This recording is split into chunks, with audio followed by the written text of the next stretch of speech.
Bem-vinda, bem-vindo ao BTC Journal, seu resumo de notícias de negócios comentadas e analisadas pela equipe da BTC.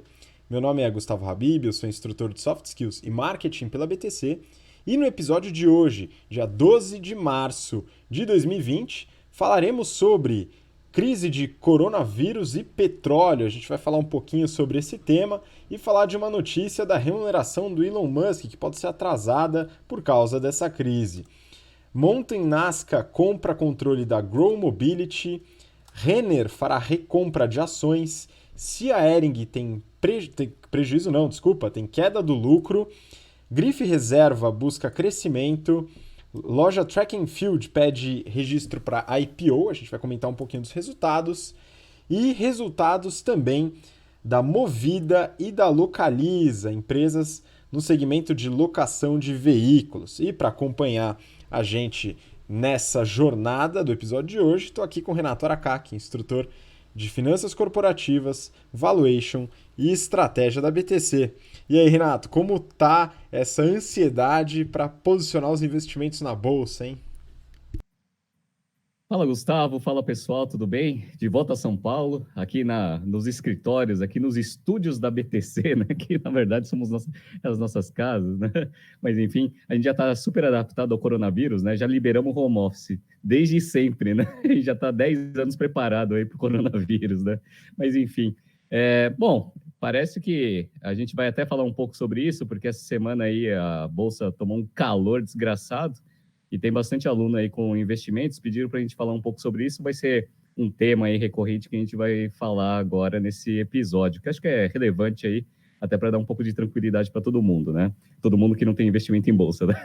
Tô brincando. Então vamos lá. Outra coisa que é importante, vamos homenagear nossos alunos nessa edição, vamos falar bastante sobre resultados da Localiza e da Movida, porque a gente está bem no meio aí do GBP falando exatamente sobre esse tipo de análise e o caso nosso se refere a uma empresa de aluguel de carros, então a gente vai falar um pouco da realidade com a teoria. E também, obviamente, se você tem interesse de participar aí dos nossos cursos, as inscrições estão abertas aí para o segundo semestre de General Business Program.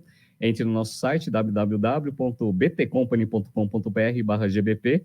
Para quem é de fora de São Paulo e queira fazer um curso intensivo em julho, entra lá no site que as turmas também estão abertas, né? Do GBP vai ser em julho, se preparem, as turmas vão acontecer, então fiquem tranquilos, porque a gente já fez esse curso em janeiro e vamos repeti-lo aí em julho também, então, né, fique de olho. Outra coisa, temos nosso curso de investimento, né, o General Finance Program, ele vai começar daqui a algumas semanas, então se você quer aprender bastante aí sobre mercado financeiro e todos os produtos financeiros, entre no nosso site para já fazer o curso agora, né, nesse primeiro semestre, para já saber bem aí como posicionar seus investimentos aí para frente. Tá? Temos nossos cursos de modelagem também, com inscrições abertas, então entre no nosso site www.btcompany.com.br/ebp e vamos para cima, que de novo temos muitas notícias para falar. Pois é, Renato, muita coisa para comentar, né? A gente vai fazer essa introdução aí sobre essa crise, que a gente pode dizer aí de alguns aspectos, né? Só peço para você que está ouvindo a gente pelo BTCcast ou assistindo pelo YouTube, segue nosso Instagram, @instabtcompany, né? E a gente tem conversado com algumas empresas, né, de trazer essas discussões estratégicas que a gente coloca aqui no BTC Journal de forma personalizada para a empresa, para a sua equipe, se quiser trazer um pouco dessas discussões, a gente faz isso dentro das empresas, tem rolado em algumas empresas interessantes aí e vale a pena. Entre em contato com a gente pelo nosso site ou pelas redes sociais que a gente dá uma atenção para você.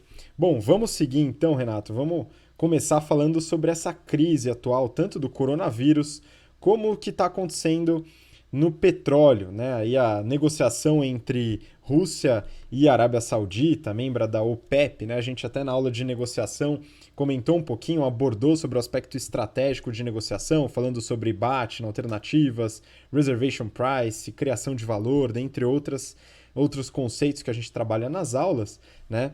E aí eu queria entender de você, né, como é que você vê essa crise, tanto para investidores, né, como para o mercado em geral. Quem que é mais afetado, Renato, na sua visão, com essa crise, principalmente relacionada ao coronavírus? Bora. Vamos lá. Vamos analisar primeiro o efeito para as empresas. Então, eu venho conversando bastante com alguns empresários, até porque a gente faz bastante consultoria e advisory. Bom, basicamente é o seguinte, o coronavírus ele ainda é extremamente incerto, então qualquer projeção aí que você veja pode confiar que ela está errada, como por definição. Mas basicamente o que está acontecendo é que na China, a princípio, esse negócio está controlado, mas difícil confiar, né, nas informações da China, até por causa da economia, com características, né, do próprio país, etc. Mas o que a gente vê é que na Europa vem crescendo bastante, os Estados Unidos também, inclusive hoje, entrou uma cidade ali do estado de Nova York em quarentena. Então, basicamente é o seguinte, vamos tentar analisar do aspecto de demanda. Então, se tiver quarentena, vai impedir as pessoas de circularem, então, consequentemente, o consumo ele vai diminuir. E o consumo diminuindo, ele vai afetar a cadeia toda para trás, né? Que são todas as empresas que a gente conhece. Então, assim, tudo depende. Se esse negócio for controlado, e aí os números de casos novos começarem a estabilizar e caírem, e aí, obviamente, também as mortes também, a princípio vai ser um efeito de curto prazo, que no médio prazo ele vai se estabilizar aos patamares antes de crise, tá? Então, tudo depende de como que vai, né, vai acontecer aí essa parte de controle. Se demorar muito, se começar a se espalhar muito, etc., pode acontecer do consumo cair bastante, aí todas as empresas são afetadas. No curto prazo, o que acontece o pessoal fica com medo de viajar para os países, então tudo que está ligado ao turismo, né, então empresas de aviação, empresas de turismo, etc., elas são afetadas logo de cara, pau, né, são as que mais caem. Aí, no médio prazo, se alongando, né, esse problema, aí todas as empresas vão começar a ter problema. Inclusive, né, a gente atua muito em varejo, inclusive o BTC Journal hoje vai falar muito sobre varejo, se começar a ter muita quarentena, quem tem loja física e depende muito de loja física para ter receita, que basicamente é o mercado como um todo, né? Porque a transformação digital está acontecendo, esse negócio aí vai dar um impacto bem negativo no curto prazo para essas empresas. Então, com muitos empresários que eu venho conversando, eu peço para eles já começarem a criarem planos de contingência, né? Então, começar a ver reserva de caixa, seguros, etc. Se não tinham, né? Ver se vai fazer, deve estar o olho da cara agora, lucro cessante, esse negócio. Mas, assim, é importante que todo mundo se resguarde, porque é uma crise que ninguém sabe qual que é a dimensão dela e nem o prazo, né, de maturação. Então, isso é coronavírus, tá?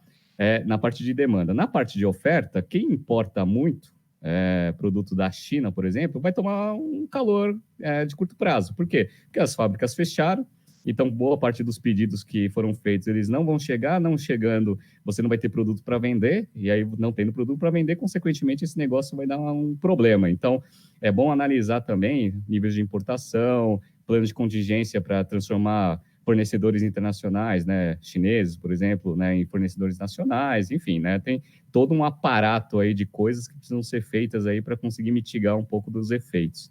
Então, dando na oferta e na demanda, acho que o coronavírus foi basicamente isso que aconteceu. Aí me perguntaram no começo da semana esse negócio do petróleo, né? Então, o pessoal da Arábia Saudita foi, né, para a guerra, né, basicamente, né? Eu falo que é o Gol Nuclear em negociação. Os caras quiseram lá baixar o preço para dar porque não gostaram lá da decisão da Rússia. E aí é uma coisa que para mim é um efeito que para mim no curto, médio prazo, ele é bom para a economia, né? Porque todas as cadeias, elas dependem de petróleo. E se o petróleo ele cai, consequentemente os custos operacionais, eles tendem a cair. Os custos tendendo a cair, consequentemente o resultado de todas as empresas, fora as empresas de energia, obviamente, né? Eles tendem a subir. Então, assim, como né, tá todo mundo no desespero, boa parte da galera não faz muita conta, né? Aí a bolsa deu aquela despencada ali em segunda-feira, deu uma recuperada na terça-feira, mas quarta-feira, né, já está caindo de novo. Então, assim, tá com muita oscilação. Vamos ver aí. Então, para mim, o petróleo ele não é tão relevante assim, né, em termos de impacto negativo. Coronavírus, com certeza, sim, e esse daí é onde tem mais incerteza. Pois é, Renato, eu concordo também. Acho que o coronavírus vai afetar muito, principalmente as empresas do setor ou relacionadas ao setor de turismo, principalmente aviação, né? Isso daí é bem latente.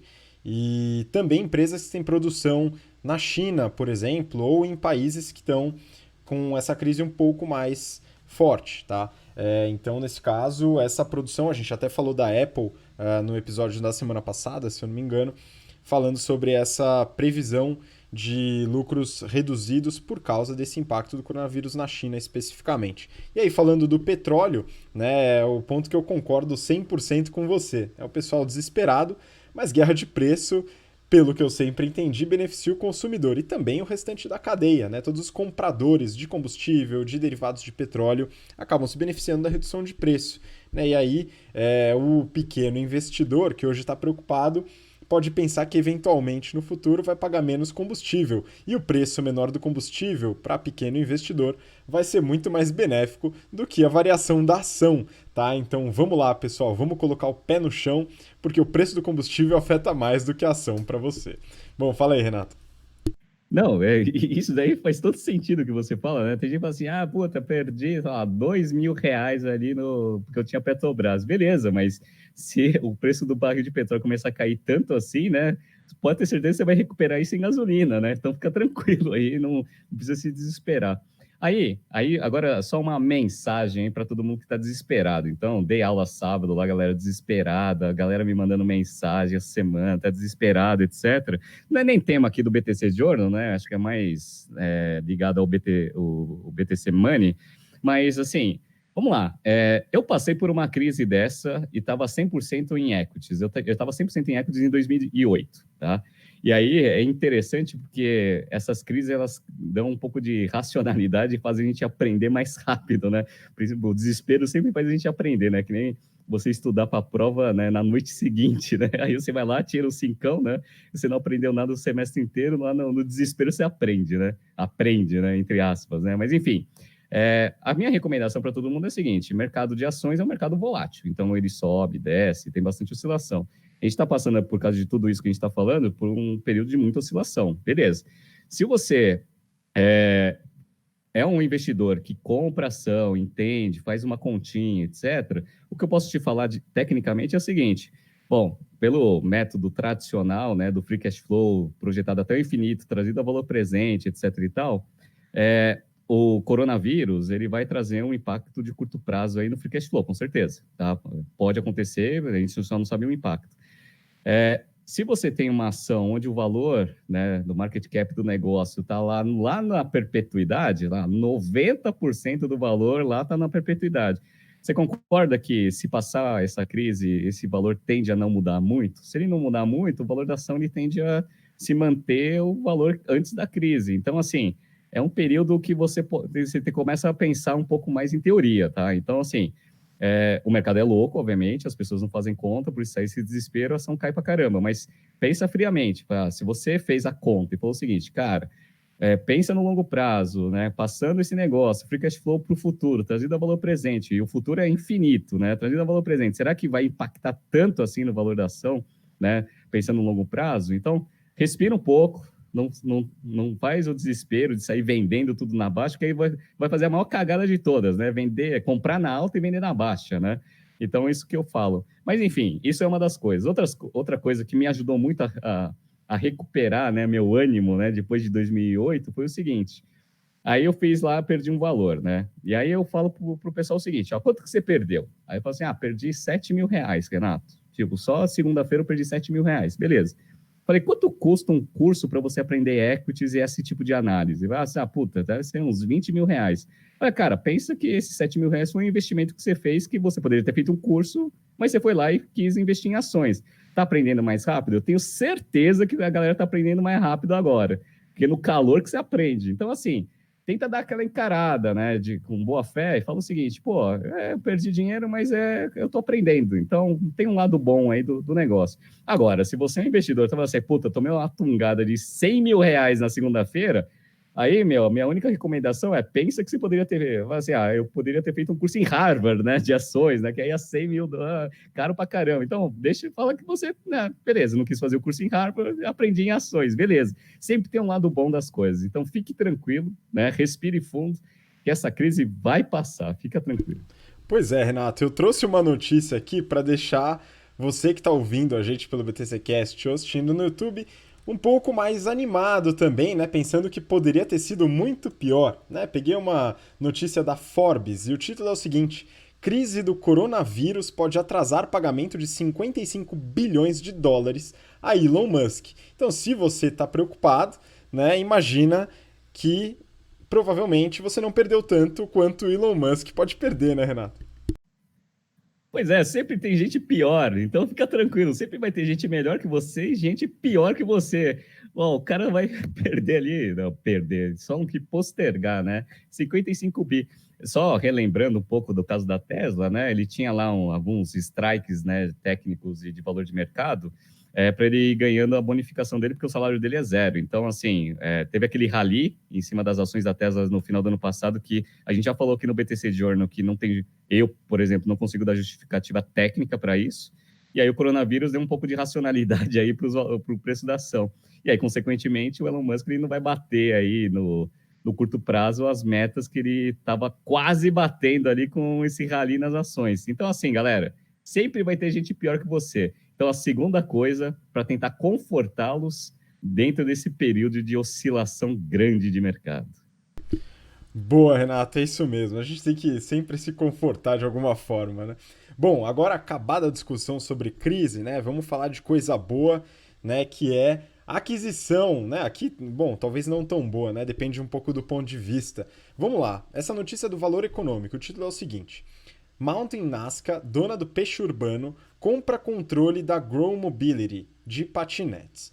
A gente vem falando, Renato, da Grow, né, a empresa que era a Ride, né? A gente até bateu um papo aqui numa entrevista com o Guilherme, que era um dos fundadores da empresa, virou Green quando teve aquela fusão com a empresa do México e depois, quando se juntou com a Yellow, virou Grow, né, a empresa dos patinetes. Ela teve uma redução drástica das suas operações nos últimos meses, saiu de 14 cidades e tal, e agora ela foi adquirida, né, o seu controle acionário foi adquirido pela Mountain Nazca, empresa que tem a Peixe Urbano, né? E aí, Renato, como é que você vê esse movimento, né? A Grow parece que está com alguma dificuldade. Será que será que os fundadores saíram bem dessa aquisição aí? É, é engraçado, porque nessas últimas semanas a gente, como você mesmo falou, a gente viu que eles estavam diminuindo o tamanho da operação. Me perguntaram, né, se as coisas estavam indo bem, estavam indo mal. O que eu geralmente falo é que quando você vai para um processo de redução de operação, né, não quer dizer que as coisas estão boas, né? Consequentemente, as coisas deveriam estar bem ruins.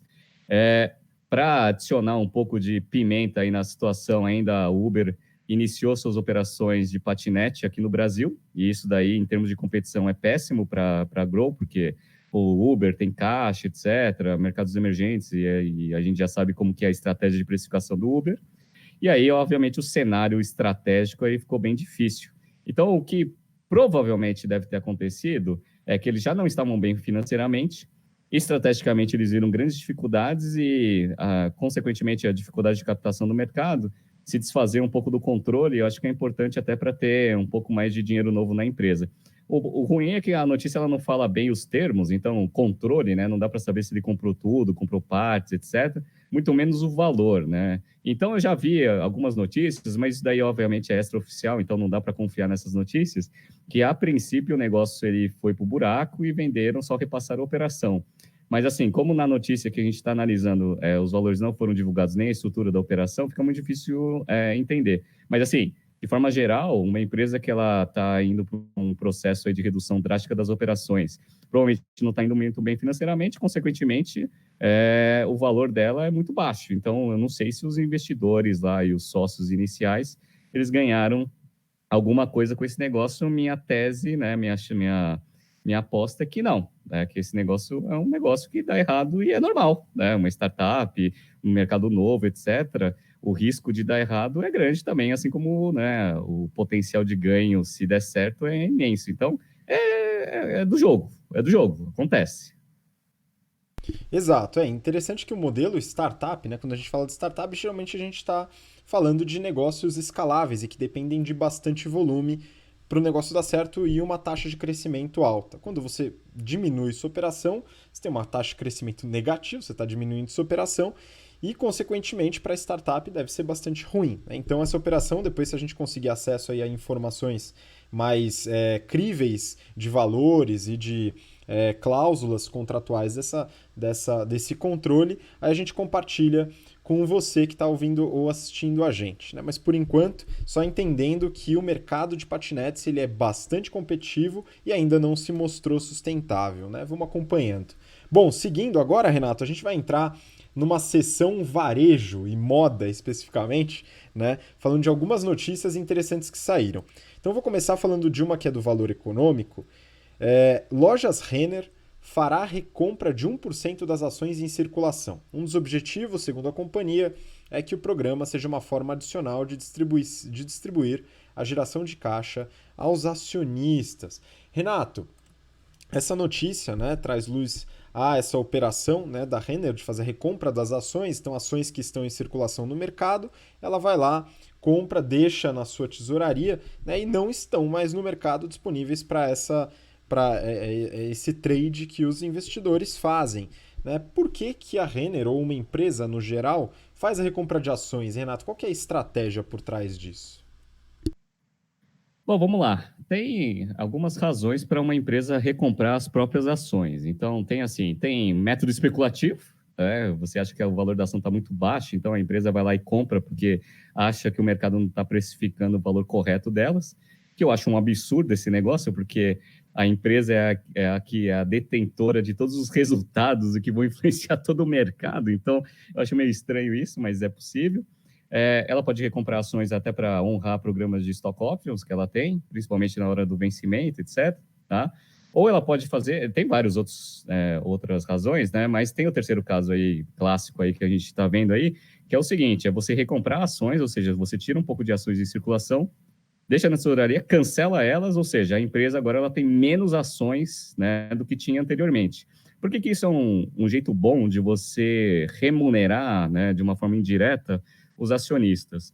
Porque na hora que ele for fazer novas distribuições de juros sobre capital próprio ou dividendos, os proventos, você vai ter mais participação em cima de um mesmo montante. Então, por exemplo, vou pegar um exemplo. Então, imagina que a gente tenha lá R$ 1.000 para distribuir e a gente tem 1.000 ações em circulação, tá? Legal. Então, é R$ 1 por ação. Perfeito, tá? Agora, se você tem R$ 1.000 para distribuir e você só tem 900 ações, você concorda que, né, quem vai receber a ação vai ser mais do que R$ 1?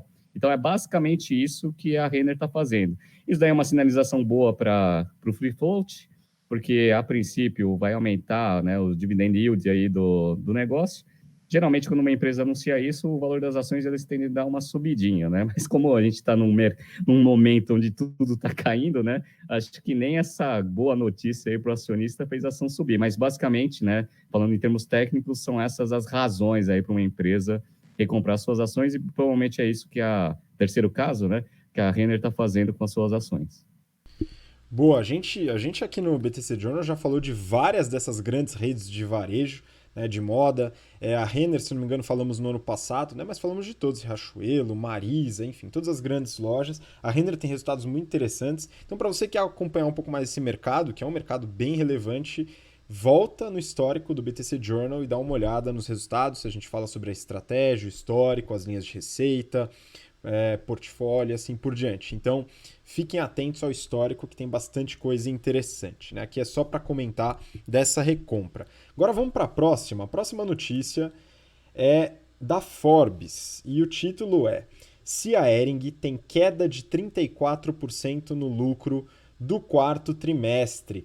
Renato, saíram os resultados da Hering, da Cia Hering, que tem algumas marcas, né? Acho que vale a pena até você compartilhar. A gente já fez uma análise detalhada da Cia Hering, dá uma olhada no histórico, mas eu acho que vale a pena retomar o assunto por causa dessa queda do lucro. E eu queria saber, Renato, isso é super preocupante? A Hering vai quebrar? Vamos lá, a gente já analisou a história, contamos bastante sobre as linhas de receita, então vou ser bem breve aqui na minha análise. Bom, o resultado do quarto TRI ele veio em linha do que a expectativa de mercado, mesmo porque a Hering já tinha adiantado que o seu último trimestre não foi bom, porque queimaram muita venda no Black Friday e a recuperação de margem ali em dezembro ele não ocorreu. Então já estava meio que direcionado aí que o resultado do quarto TRI não ia ser muito bom. Eu gosto de analisar o ano inteiro até para a gente ver, né? Não analisar um trimestre, analisar o efeito no ano em específico. O ano não foi muito bom para a Hering, ela não teve, basicamente, ela não teve crescimento de receita, a receita líquida dela ficou estável, cresceu 0,6%, foi de 1 bilhão 539 para 1 bilhão 549, ou seja, foi marginal o incremento. Uma coisa que eu gostei bastante é que eles aumentaram a margem bruta, foi de 42,6 para 43,8. Eu vou explicar para vocês de onde veio esse aumento de margem bruta. E a margem líquida, que é o caso do quarto trimestre, que é muito significativo para o efeito do ano inteiro, ele caiu, foi de 15,6 para 13,9, tá? Margem EBITDA subiu um pouquinho, foi de 16,9 para 17,1. Então, assim, a Hering, em termos de resultados operacionais, ela foi, assim, em linha com 2018. Como tinha muita expectativa desse negócio crescer por vários anúncios de inovação, essa notícia ela não caiu muito bem. Então, o que aconteceu é que foi decepcionante para o mercado. Mas assim, a Hering vai quebrar, né? Que é uma das coisas que você me falou. Não, a Hering é uma empresa extremamente sólida. Então, assim, dos primeiros índices que eu gosto de analisar é ROIC, tá? Return on Invested Capital. Quanto que ele consegue remunerar no capital operacional, né? Em termos de lucro operacional. Caiu, né? De 2018 era 22% ao ano, agora foi para 19,5%, uma queda de 2,5 pontos percentuais. Só que ainda tem um puta de um spread em relação à taxa de referência nossa, que é a Selic, por exemplo. Então, é uma empresa rentável aí em termos operacionais. Uma coisa que preocupou muito o mercado foi o same-store sales, que é aquela performance das mesmas lojas abertas no mesmo período do ano anterior. A gente falou do Grupo Soma na semana passada, que foi 2 dígitos, né, 14% de same-store, eles tiveram um same-store de 2,3%. Isso daí basicamente, esse efeito ele é meio normal, porque o que acontece? Em crises econômicas, o topo da pirâmide geralmente ele é mais resistente, até porque é topo da pirâmide, e o meio da pirâmide ali, ele é mais afetado porque a galera começa a economizar com supérfluos, né? Então, a Hering, que atua bem nesse segmento, não é uma empresa premium, por exemplo, ela sofreu. Então, o same-store caiu não, reduziu, foi para 2,3. Quais são as marcas que a Hering tem? A Hering tem Hering Kids, PUC e Desarme.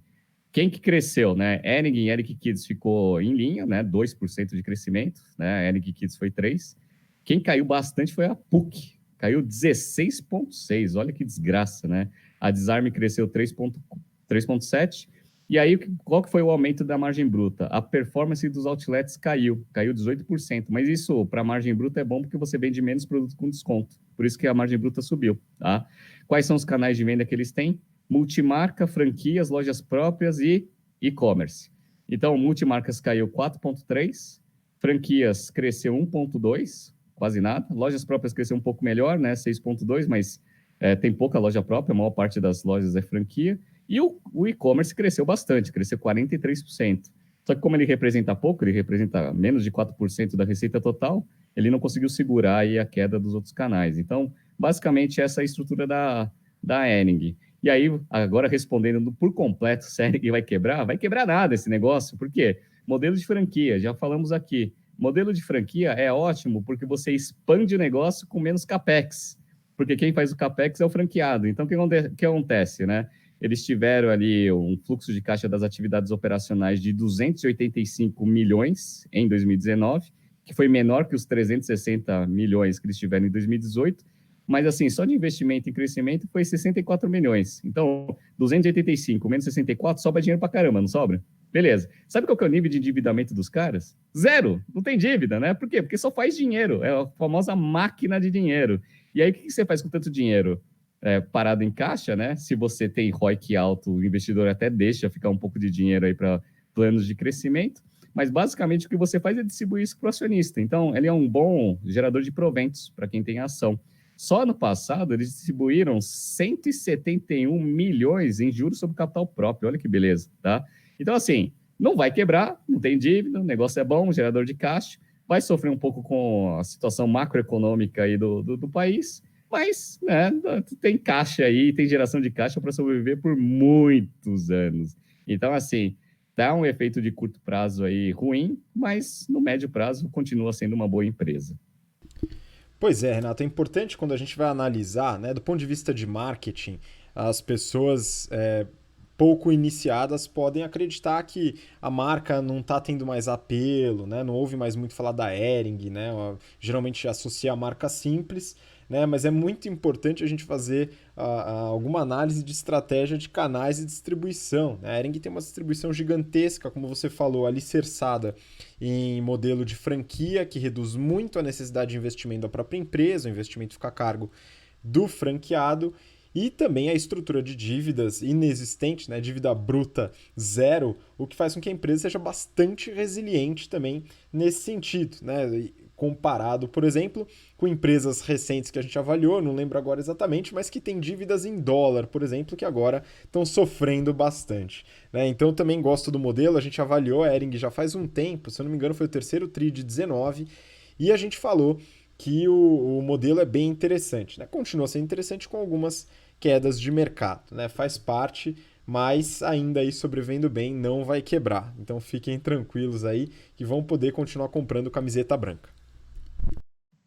Não, e tem um nicho de mercado aí que eles podem explorar bem, que é o seguinte, todo empreendedor aí que eu vejo agora e nesses últimos tempos, todo mundo usa calça jeans, camiseta preta, né? Coisa bem básica. Então, eu acho que se eles criarem uma linha para empreendedores, vai ser muito bom, né? Porque a galera geralmente tem grana, né? Porque recebeu aporte de fundo pra caceta, ganha salário, etc.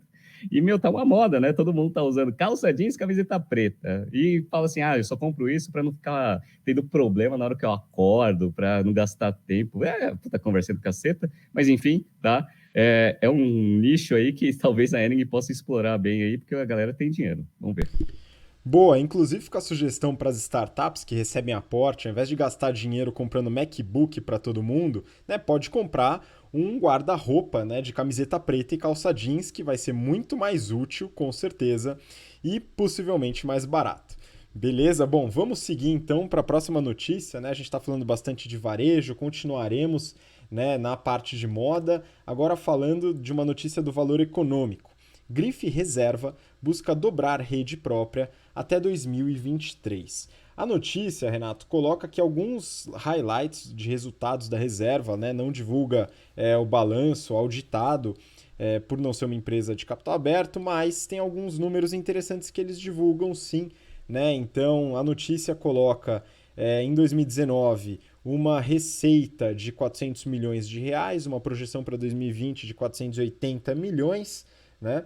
E hoje ele coloca na notícia 80 lojas próprias, 50 franquias. Então, um pouco diferente do modelo da Hering, eles têm mais lojas próprias, né? Mas eles pretendem expandir bastante. Então, a ideia para 2023, isso daqui é tema da notícia, é trazer 160 lojas próprias, dobrar o valor de hoje, e 200 franquias. E aí passar a ser mais representativa nas franquias. Renato, acho que você fez algumas contas aí para trazer algumas informações operacionais da reserva, né? E aí, o que você pode compartilhar aí com a gente?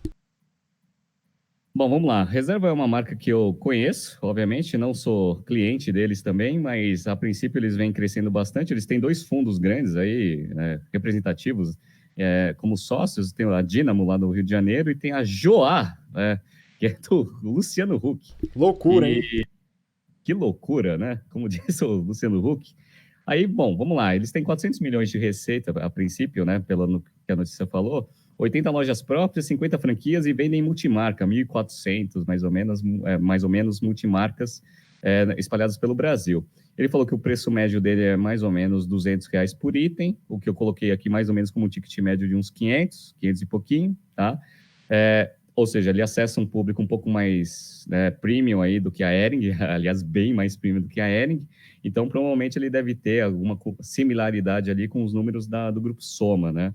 Então, vamos lá. Eu fiz uma certa projeção aí em termos de receita de lojas próprias, franquias e multimarca, o que me levou aqui a um resultado importante, que é o seguinte.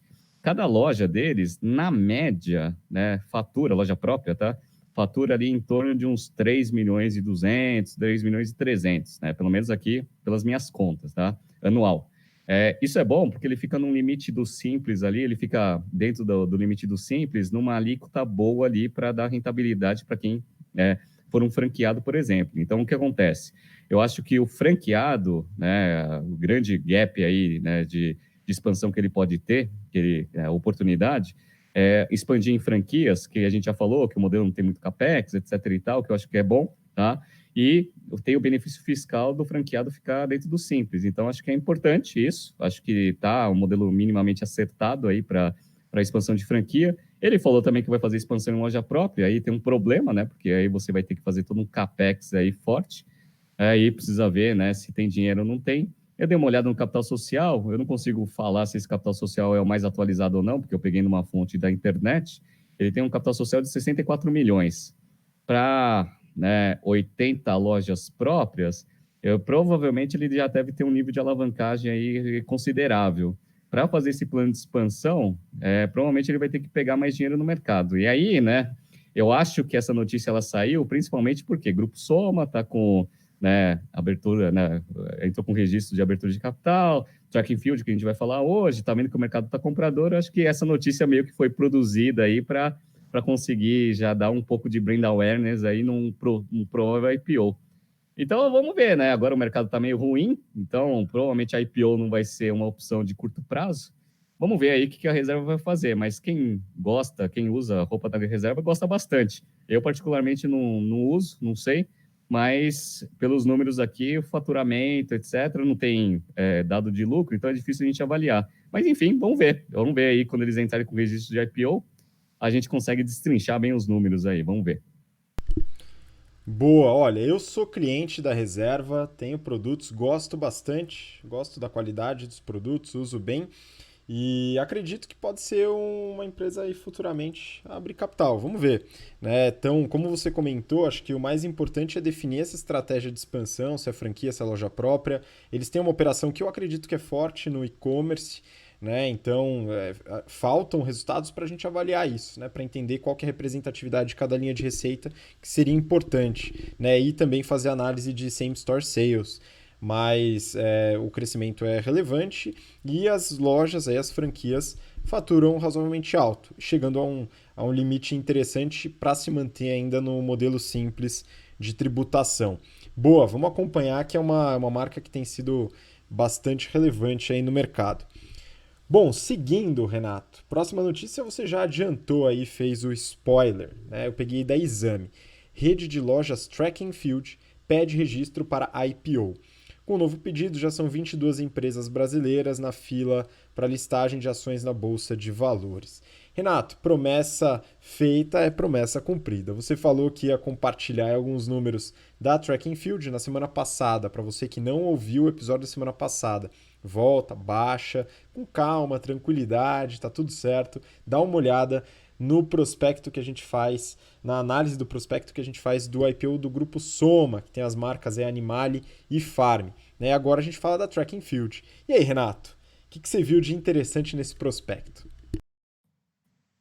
A gente ia fazer até uma análise mais detalhada, mas como eu acho que o mercado está tão ruim aí, esses registros aí vão ficar tudo enfileirados aí, então não vai sair. Então vamos fazer um negócio um pouco mais, né, mais leve, até para todo mundo entender. Então vamos lá, Track and Field, acho que todo mundo deve conhecer, porque ele tem, né, loja pra caramba, né, principalmente na parte de franquia, depois eu vou explicar um pouco do modelo de negócio, mas ele é uma empresa de sportwear, e basicamente ele tem 4 linhas de produto. Sportwear, que é o vestuário esportivo, que representa bastante, apesar de não estar bem quebrado esse negócio aí no prospecto. Tem o beachwear, vestuário para praia. Tem a parte de acessórios esportivos e o calçados esportivos. Então ele tem ali 4 linhas bem definidas ali de receita. Falando em grandes números, então, ano passado, em 2019, eles tiveram uma receita líquida de 275 milhões, um crescimento em relação a 2018, que foi 241. Isso daí até me impressionou, porque é uma empresa de porte bem pequeno, então provavelmente ela não assim, na minha época, a empresa com esse tipo de receita líquida, até os custos da bolsa, eles eram impeditivos para você fazer uma abertura de capital. Tudo bem que eles vão abrir numa outra classe ali de ações, que está até explicado na notícia, mas enfim, beleza, tá? É uma empresa pequena, né? O lucro bruto ele foi de 160 milhões, com uma margem bruta de 58,2, piorou um pouquinho em relação a 2018, que era 60, mas está indo bem. Uma coisa que me impressionou bastante foi a margem líquida dos caras. Então, a margem líquida deles foi 18,5, margem líquida, tá? Contra 16,6 em relação a 2018. Então, eles têm, né, um negócio interessante em termos de rentabilidade da operação. Hoje eles têm, né, 231 lojas, pontos físicos, sendo que 196 são franquias e 35 são lojas próprias. Então tem ali o mesmo modelo ali que a gente fala de expansão por franquia. Então acho que esse negócio é interessante. Uma coisa que me impressionou bastante na Track and Field é que eu vejo que tem um monte de evento de corrida. Eu nunca participei desses eventos de corrida, mas o que eu vi lá, eu sempre via lá Track and Field em alguns eventos. Eu achava que ela era patrocinadora, né? Assim como a Nike também é patrocinadora de alguns, etc. Mas ela não, ela organiza, né, os eventos. Então tem uma linha de receita ali de evento. Olha que interessante. E eles ganham dinheiro com o evento, tá? Só para vocês verem. Então, ó, fazendo um breakdown de receita, venda de mercadoria, ou seja, geralmente para franquia, gira em torno de 21% da receita total. Venda das lojas, varejo, representa 61,8%, tá? Desculpa, a parte de venda de produto, de mercadorias é para multimarca, tá? Então, venda para lojas próprias, né? Lojas, né? De forma geral, 61,8%. 0,5% ali são receitas brutas diversas que eles têm. E a receita de eventos é 5,6% da receita total. Olha que interessante, tá? Então, acho que isso daí é importante, entender aqui como que é o modelo. Então, eles fazem eventos também. Eles geraram caixa em 2019, geraram 60 milhões de caixa contra 37 em relação a 2018. Então, teve uma geração de caixa operacional interessante. Como eles estão indo muito para modelo de franquia, aquele negócio da Hering, eles têm pouco CAPEX. Então, a princípio, eles têm, né, bastante geração de caixa operacional para distribuir ou para pagar dívida ou, eventualmente, para distribuir para acionista. Tanto é que já tem ali uma provisão de mais de 125 milhões de dividendos aí que eles vão pagar para frente, tá? Então, hoje ela está espalhada no Brasil inteiro, tem bastante evento. E uma coisa interessante, é uma dica que eu dou para todo mundo, quem quiser analisar mercado, é legal esses prospectos, esses formulários de referência, né, quando a empresa vai abrir capital. Por quê? Porque eles fazem uma análise de mercado. Então, tem uma análise de mercado bem interessante aí lá na Track and Field, de mercado de calçados, mercado de vestuário, mercado esportivo, etc. Só para ter uma ideia, né? Então, eles pegaram aqui, colocaram os dados do mercado de vestuário e calçados, ou seja, os dois juntos, né, no Brasil. A Nike tem 4% desse mercado, a Adidas tem 4%, Barará, C&A também, mais ou menos 4%. Quem é líder de mercado é a Renner, 5%. Então, os top 5 do mercado tem mais ou menos aí uns 21%. Então, qual que é a tese deles? Que esse mercado é muito fragmentado e eles têm espaço bastante para crescer, porque é no mercado fragmentado, competindo com gente menor, que você tem mais espaço para crescimento. Então, isso daí é interessante, tá? Esse mercado vem crescendo bastante só. Ano passado ele cresceu 6%, 10%, né? 10, né? Deixa eu pegar aqui, 4%, né? Então, a estimativa do mercado vestuário e calçados, é interessante isso. E aí eles fazem uma quebra de análise de mercado por segmento. Então, eles pegam vestuários, pegam calçados e pegam a parte de artigos esportivos. Para artigos esportivos, o que eles falam é o seguinte, que eles têm 3% de market share. Eles só perdem para a Adidas, que é a líder de mercado no Brasil, 18%, Nike, 13%, Under Armour, 5%, e aí vem a Track and Field com 3%. E aí o resto é um mercado extremamente pulverizado. Então, essa é mais ou menos a tese aí de crescimento do negócio, né? Então, eles têm bastante espaço, eles são um player relevante aqui no mercado brasileiro, e eles estão apostando bastante no e-commerce. Um dado interessante que tem também no prospecto é o seguinte, compra de artigos esportivos via internet. Lá na China, 23,1% é e-commerce. Lá na Inglaterra, 19,1%. Nos Estados Unidos, 9%. E no Brasil, só 2,7%. Então, tem espaço, né, a rodo aí para crescer. Foi até uma análise que a gente fez lá dos artigos de pets, que lá na China era absurdamente alto. E no Brasil, ainda a penetração do e-commerce era baixa. Então, são essas as teses aí de crescimento do negócio. Quem quiser ler o prospecto é importante até para dar uma analisada de mercado, mas esse IPO não vai sair não, tá? Então, condições de mercado estão muito ruins, vai ficar na fila lá esperando condições melhores de mercado, então nem se preocupa, não vamos nem fazer valuation desse negócio, que não vai sair mesmo, tá, esse negócio. Mas é bom para quem quiser fazer alguma análise aí dos setores aí, tanto de calçados, quanto vestuários, quanto de artigos esportivos. Pois é, Renato, importante pontuar, né, que se houver IPO, talvez atrase um pouco, né? Vai entrar num novo modelo, né? Num outro modelo que não é aquele novo mercado, com todos aqueles custos que a gente já apontou de 50, 60, 70, 80 milhões de reais para fazer abertura de capital, até porque possivelmente a Track and Field não teria caixa suficiente para fazer esse investimento, né, nesse sentido. Mas é um modelo bem interessante para quem acredita que marcas como Adidas e Nike conseguiriam monopolizar o mercado, né? Acho que é bom até entender que não é necessariamente verdadeiro, né? A Track and Field tem uma penetração interessante no Brasil e um posicionamento de marca um pouco diferente também, o que contribui, né? E claro, de novo, a distribuição através das franquias são muitas lojas e até um comparativo, né? Eu não sei se chegou a fazer essa conta de padeiro, mas pegando a receita, tirando a representatividade de multimarcas e e-commerce, né? A receita por loja da Track and Field aparentemente é bem menor do que da reserva, né? Então é um ponto interessante aí que a gente poderia colocar também. Não, essa análise é extremamente relevante, né? Aqui eu não consegui ver, fazer esse tipo de análise, mas só corrigindo um dado que eu falei que está errado aqui, tá? Em termos de receita por canal, eu consegui pegar aqui, eu tinha feito um Excelzinho mais detalhado aqui e estava com problema. Mas basicamente é o seguinte, ó, receita por franquia representa 10,9%, tá? Então, venda varejo lá, o 61, ele é só varejo mesmo, tá? Então, só corrigindo uma informação. E assim, é um orgulho nacional, porque quando você vê uma empresa nacional brigando com Nike, Adidas, é bem interessante. Muita gente, até pelo nome em inglês, né, Track and Field, acha que é uma empresa, sei lá, estrangeira, né, americana, inglesa, sei lá. Mas assim, é um orgulho ver uma empresa num mercado extremamente competitivo, né, competindo só com cara pequeno, né, Nike, Adidas, Under Armour, etc., se destacando aí com bons números. Então, parabéns aí pro pessoal pelos números. Pelo IPO, eu não sei se vai sair, né? Mas pelos números, né? Bela empresa aí. Vamos ver aí se no futuro aí eles voltam aí a querer fazer essa abertura de capital, dependendo do valor. Vamos ver como que vai ser essa oferta, tá?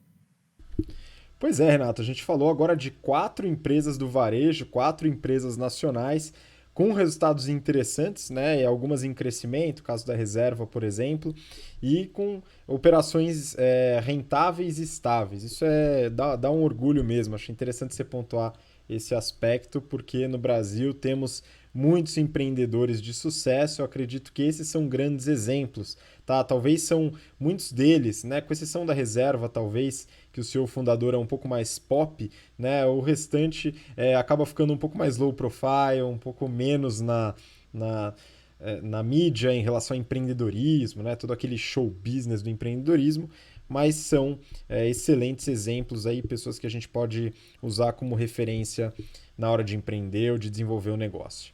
Beleza? Bom, vamos seguir então. Acabou a parte de varejo, vamos terminar o BTC Journal falando de locação de veículos, né? Então, separei 2 notícias aqui, a gente vai falar de Movida e Localiza. A primeira, Movida.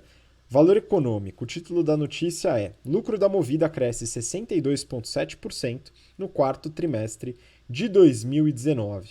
A empresa de aluguel de carros declarou lucro de 84,1 milhões de reais no período. Receita somou 1 bilhão, um avanço de 34,2%. Renato, imagino que você tenha pego, né? Aqui ele fala na notícia do resultado do quarto TRI, mas eu imagino que você tenha pego do ano, né? Até para fazer aquela análise interessante. Vamos ver o que aconteceu, como é que foi a Movida em 2019. Bom, isso daí, como eu já adiantei logo no início do BTC Journal, uma homenagem aí aos alunos do GBP atual.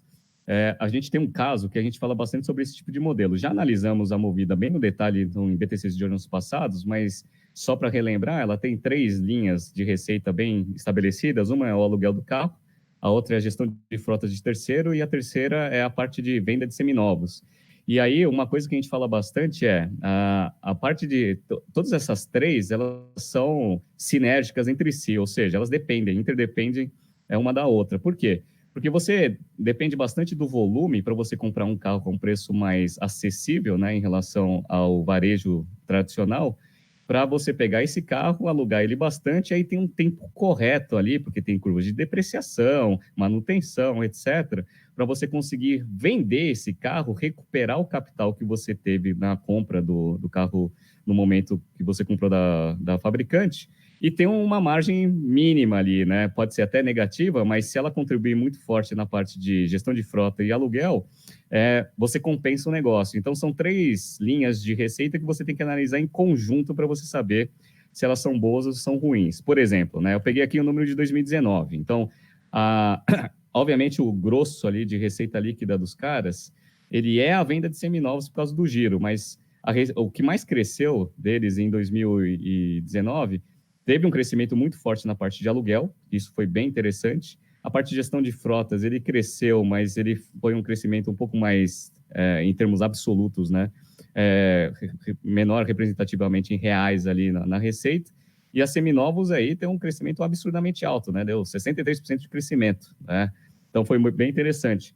E aí, qual que é o problema? O problema é que esse negócio, né, a venda, ele tem uma margem EBIT negativa. Então, a margem EBIT que eles tiveram da unidade de seminovos foi menos 2,4. Aí vai ter gente que vai analisar esse negócio isoladamente e vai falar assim, então fecha essa unidade, né? Essa porcaria de unidade. Mas não, né? Porque é a linha que faz a recuperação do capital que você teve no momento da compra do carro, tá? E isso daí foi uma das coisas que melhorou bastante no resultado de 2019 da Movida, porque a margem EBIT dos caras em 2018 foi menos 5,4 e foi para menos 2,4. Então, eles conseguiram ter uma melhor operacional nesse negócio, ou seja, recuperaram mais capital investido. E aí, obviamente, cresceu bastante ali, né? A parte de aluguel, consequentemente, os resultados são bons. Então, assim, o número da Movida, pegando aqui os financials do negócio, a receita líquida foi em torno de 3,8 bi, tá? A margem EBITDA dos caras foi em torno de 42,3 antes de IFRS, até para ter uma base comparável, né? E essa margem EBITDA, ela cresceu porque foi 35,8 em 2018. Então, 35,8, 42,3. Então, isso daí foi ótimo para o negócio. A margem EBIT também cresceu, foi de 27,9 para 28,6. E aí, consequentemente, né, a margem líquida subiu também, 2 pontos percentuais, foi de 12,4 para 14,8. Então, um negócio bem interessante de se analisar. Aí, uma coisa importante também que eu gosto de ver é o ROIC. O ROIC dos caras também melhorou. O ROIC de 2019 foi 10,4, né, contra 10,2 em 2018. Tá? E aí é interessante, né? Esse nível de rentabilidade operacional, como ele tem um volume muito grande de carros para comprar, certamente ele está alavancado, e está mesmo. Então, eu dei uma analisada aqui no nível de alavancagem, no quarto trimestre ele estava com 2,4, né, dívida líquida sobre EBITDA, que está razoavelmente tranquilo, né? O da Localiza a gente vai ver, já é mais próximo de 3. Mas uma coisa que é importante também, e a gente falou também nas aulas de matemática financeira, análise financeira, é o seguinte, é a diferença, né, do custo da dívida que você pega versus o ROIC que você tem, até para ver o spreadzinho que sobra para o acionista. O custo da dívida dos caras caiu para 4,9 no quarto tri de 19. Né? Isso daí pós-impostos, né? Então é o custo efetivo, né?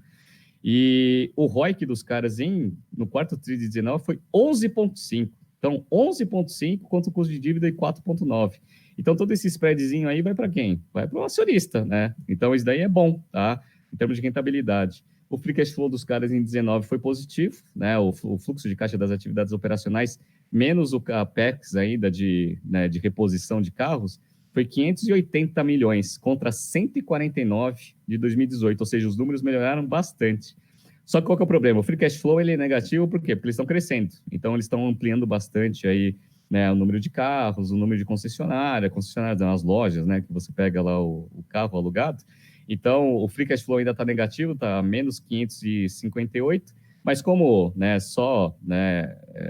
o fluxo de caixa, se fosse manter a operação do tamanho dela, já está dando positivo, é um negócio que é relativamente rentável. Uma coisa que eu gostei bastante também dos números deles foi o seguinte, média de ocupação no quarto tri. Cara, eles tiveram 83,9% de ocupação dos carros, né? Interessante isso, né? Então, esse número, a taxa de ocupação foi 78,9, com um custo, né, uma diária média de 83,9. Então, essa taxa de ocupação ela subiu bastante para 78,9. No quarto tri de 18, ele foi 77,8. Então, cada vez mais eles conseguiram fazer os carros ficarem, né, na mão dos clientes. E aí, obviamente, isso daí contribuiu com a receita média por carro, né, do trimestre. Foi para 2.017, contra 1.878 do quarto tri de 18. Então, todos esses números foram melhorando bastante na parte de aluguel. Então, o que eu vejo? Eles vêm fazendo a lição de casa. Então, os resultados operacionais vêm melhorando bastante. E uma das coisas que é importante, né, que impacta diretamente no resultado é o quê? É os seminovos que eu falei para vocês, que é bem o caso que a gente analisa lá nas aulas do GBP. A margem bruta dos caras, no quarto tri de 18, da parte de seminovos, era 2,6, ou seja, a margem bruta muito apertada, quase o preço de custo, né? E aí, o que eles fizeram? Né? Eles vieram melhorando bastante isso no ano de 2019, e no quarto tri de 19, eles já tinham uma margem bruta de 5,8 contra 2,6, cara, é uma margem relevante. Então, provavelmente, eles viram o timing correto ali para conseguir vender o carro com o máximo valor, e aí conseguiram melhorar bem os resultados aí da parte de seminovos, que contribuiu com o resultado geral da empresa. Então, parabéns aí para a Movida, um belo resultado, tanto é que as ações subiram, tá? Então, poucas ações estão subindo aí nesse caos aí desses últimos dias. A Movida, quando divulgou esses resultados, a ação subiu porque os resultados foram de fato muito bons. Pois é, Renato, é uma das empresas do setor que está com um plano de expansão mais forte, né? A gente vai falar agora da Localiza, só antes queria fazer alguns comentários aí sobre o aspecto de marketing dessas empresas e da Movida também, tá? Mas, de fato, tem uma operação bem estruturada e é um ponto importante, né? Falando de alianças, né? A gente chegou a comentar de alianças estratégicas na semana passada e a Movida recentemente realizou uma aliança com o Grupo Sem Parar para colocar os aparelhos em todos os seus veículos, né? Então, para quem faz locação, faz viagens, usa estacionamento, etc., é um ponto de conveniência interessante. Aí, claro, as outras empresas, a Unidas, a Localiza, fizeram parcerias com concorrentes para exercer a mesma proposta de valor, que é bastante importante. Né? E um outro ponto bem relevante das empresas de locação de veículos, não só a Movida, que todas entram, é a macro tendência de economia compartilhada, né, que já é bastante pesquisada, bem consolidada hoje em dia, que se traduz através de Uber da vida, 99, enfim, empresas que fazem compartilhamento de viagens e mobilidade, né, onde muitas vezes para o motorista, a pessoa que vai fazer o serviço de transporte, vale a pena o carro alugado em relação ao carro comprado. Né? E nisso as empresas têm bastante relevância, né? Até pela compra em volume, né? Conseguem rentabilizar fazendo um aluguel que compense para o motorista. Né? Fora isso, plano diretor de diversas cidades, incluindo São Paulo, né, que fez com que os edifícios novos tivessem menos vagas de garagem, né, o próprio trânsito, que faz com que a pessoa muitas vezes se desmotive a ter o carro todo dia, e aí, tendo mediante demanda, ela vai usar o serviço de uma locadora. Né? Então, tem vários aspectos de macro tendência e de marketing que são benéficos para todas as empresas. E a gente passa então para a última do Journal de hoje, que é a Localiza. Então eu peguei uma notícia, Renato, que do valor também. Localiza, lucro cresce 26% no quarto trimestre a 228 milhões de reais. A Localiza, pelo que eu conheço e lembro dos resultados, a gente já falou também da Localiza em episódios anteriores do BTC Journal, se não me engano, no final do ano passado. É uma empresa com um resultado maior do que da Movida, num ritmo de crescimento um pouco menos acelerado. Eu queria saber desses números aí de 2019, o que você viu de interessante que a gente pode comparar com a Movida, hein? Sim, vamos lá. Bom, pelo menos o tamanho das duas é bem diferente. Localiza geralmente é o benchmark nesse mercado aí de aluguéis de carro. Então, quem quiser pegar benchmark e fazer análise desse setor, Localiza uma boa empresa para analisar. Então, vamos lá, vamos ver a diferença de tamanho, né? Receita líquida lá da Movida era 3,8, da Localiza foi 195 bilhões. Então, teve um crescimento de 33,7% na receita líquida. O crescimento da Movida foi 45%, então cresceu menos, mas um belo no crescimento, né? 33%, até por tudo isso que você analisou agora, né? Macro tendência, etc. e tal. Onde que veio a maior parte de crescimento dos caras? Em aluguel de carro. Então cresceu bastante aluguel de carro, 36%. Gestão de frotas cresceu 22%, e aí tem a parte de franchising lá, que representa quase nada aí da receita, mas cresceu 22%. Legal. Uma coisa interessante também é analisar essas três unidades de negócio. Então, a parte de aluguel de carro, em margem EBITDA, ela tem uma rentabilidade, teve uma rentabilidade aí em 2019 de 38%, né, a parte de aluguel de carro. Que teve um crescimento em relação a 2018, que era 35,9%. Então, margem EBITDA 38,8%, né, uma bela margem EBITDA. Outra coisa interessante, né, a gestão de frotas, a margem EBITDA é alta, né, 62,1%. E na parte de aluguéis consolidados, quando você pega os dois, dá 44%. O EBITDA dos seminovos, olha como que ele é apertado. A margem EBITDA é de 2%. Olha que desgraça, tá?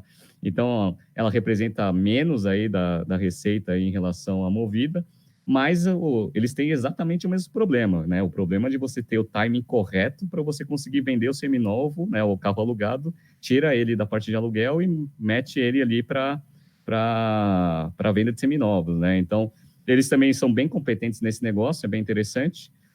A diária média deles no quarto tri foi R$ 72,2, né? E o da Movida foi 83,9, interessante isso, né? A taxa de utilização da frota foi 79% no quarto tri, contra 78,9%, então está meio em linha aí, a Localiza está com os números um pouco melhores. E aí, aquele mesmo problema que eu falo para vocês. Então, ele gera caixa, mas para crescimento ele precisa ter muito capex. E aí, ele tem um nível de endividamento minimamente alto. Então, ele tem lá a dívida líquida sobre EBITDA, que lá na Movida ali é em torno de 2,5, 2,8 ali. O deles é 3, tá? Então é um nível de endividamento um pouco mais alto, mas eles mostram lá que o valor da frota que eles têm já paga a dívida tranquilamente, então um tipo de empresa que pode se alavancar bastante, que ainda tem bastante colateral, ou tem condições de conseguir pagar essa dívida, tá? Então o custo de dívida é barato. E aí vamos comparar fluxo de caixa livre, né? Antes de crescimento, o da Movida foi 580, que eu falei para vocês. O da Localiza foi 1.255, né? Então, olha o tamanho do negócio, a escala, né, que tem, né? Dá 2,5 vezes aí o tamanho do free cash flow dos caras. Mas, obviamente, eles estão investindo bastante em crescimento, aí o free cash flow, de fato, dá negativo ainda, né? Mas, assim, era só para fechar esses números com todo mundo, né? Para entender, né, um pouco desse modelo aí de aluguel de carro. Eu gosto bastante desse tipo de coisa. Inclusive, esse tipo de análise você consegue fazer com qualquer tipo de empresa que trabalha com modelos de aluguel. Então, eu, lá, né, onde já trabalhei lá no fundo, lá já analisei aluguel de máquinas, já vi aluguel de vestido, etc. Então, todos têm mais ou menos o mesmo racional. Então, quem quiser entrar nesse mercado aí ou analisar alguma empresa de aluguel, eu entendo que, obviamente, o produto muda, cada setor tem suas características, mas, assim, né, o grosso do negócio é isso, né? Você comprar barato, né? Alugar esse negócio o máximo possível para você ter receita de aluguel e ver o timing correto para você conseguir vender o produto já utilizado a um custo, a um preço, né, que vai compensar ali todo o investimento que você fez na hora da compra. Quando você consegue alinhar esses caras, você tem uma empresa que é uma máquina de dinheiro, que eu gosto de falar, né? Então, eu gosto muito desses modelos de aluguel, a gente ensina no GBP, tá aqui os resultados da Movida e da Localiza. Recomendo que todos entrem no site de Relações com Investidores, que eles acabaram de divulgar esses resultados. Então, para quem quiser entender, entre nesses sites aí para entender um pouco melhor. E quem quiser saber fazer a conta, né? GBP na veia. Muito bom, né? Eu também gosto bastante desse modelo, sou usuário desse modelo. A partir do momento que eu vim de carro, agora eu dependo desse pessoal para poder fazer alguns deslocamentos, viagem para Campinas, né? Precisar algumas coisas assim, e vale a pena de fato, né? Só ponderar uma ameaça, né? Um risco que essas empresas têm, né? Hoje elas têm um benefício fiscal na compra dos veículos, né? Então isso daí ajuda também a reduzir o investimento, né? O dispêndio que eles têm na compra desses veículos. Claro que tem o benefício do volume também quando vai comprar das montadoras, né? Mas essa isenção fiscal ela também ajuda, né? E essa isenção fiscal não necessariamente vai continuar para sempre. Aí tem que entender qual que seria o impacto numa eventual redução desse benefício que eles têm, né? Sim, e ainda tem uma coisa que é mais uma macro trend, né? Que eu particularmente acho que vai acontecer no curto prazo, que é o seguinte: o volume de carros vendidos no mundo ele vem caindo bastante, o que vai forçar as montadoras a ou ter uma parceria estratégica com as empresas de aluguel de carro, que aí eu acho que aí é benéfico para elas, ou se a tomada de decisão for verticalizar, ou seja, eles começarem a vender carros e alugar carros, aí isso é um grande de um problema. Por quê? Porque a rentabilidade de uma empresa verticalizada nesse setor, ela pode ser muito maior, né, do que você ficar só na ponta ali do aluguel. Então, assim, tem alguns riscos estratégicos importantes. Você falou bem de um risco tributário que existe nesse mercado, e aí risco de macro trend que eu vejo é esse. Ainda está super incipiente, as empresas, as montadoras estão ainda revendo as suas estratégias, porque o volume de carros vem caindo bastante, eles não sabem o que fazer, mas, né, é sempre bom observar. Então, os estrategistas dessas empresas certamente estão avaliando aí para ver ou parcerias estratégicas com as montadoras, que aí minimiza bastante esse risco, ou competir de igual para igual aí com as montadoras, que aí é um problema grande aí, vamos ver, né? Pois é, Renato, se a Volkswagen começar a alugar seus carros diretamente, o negócio vai ficar meio pesado. Essa análise é fundamental dentro da estratégia competitiva e de substitutos, muito bem ponderado. Bom, já passamos um pouco do tempo hoje, vamos ficar por aqui então. Renato, manda seu abraço aí pro pessoal. Pessoal, um grande abraço. Semana que vem tem mais um monte de resultado aí que está saindo agora. Estamos ansiosos para ver o resultado da Via Varejo, né? Que é a nossa tese aqui, esse negócio vai ser um horror, né? Vamos ver se até semana que vem a gente consegue analisar esse negócio. Então, espero vocês na próxima semana, no próximo episódio. Grande abraço. Muito obrigado, Renato. Obrigado você que ouviu a gente até agora e assistiu a gente com sua paciência e interesse, tá? Compartilhe o BTC Journal se você acha relevante para colegas de trabalho, amigos, pessoas que você acha que vão gostar do conteúdo e, obviamente, nos vemos na próxima semana. Um grande abraço, até lá. Tchau, tchau.